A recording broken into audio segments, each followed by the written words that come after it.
Ako din ang gumawa ng balloon decoration ni Kuya DK. Siyempre DIY mom tayo para makatipid. Bumili lang ako ng balloon tapos pinalobo ko tapos nilagay ko diyan. Medyo nilagay ko lang ng konting design para maganda.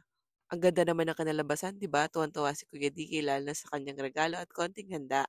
Siyempre hindi mawawala yung picture-picture na kasama ang buong gang. Kailangan maraming picture para makuha natin ng perfect shot. Oras na para sa pag-blow ng candle ni Kuya. Kinentahan lang namin siya.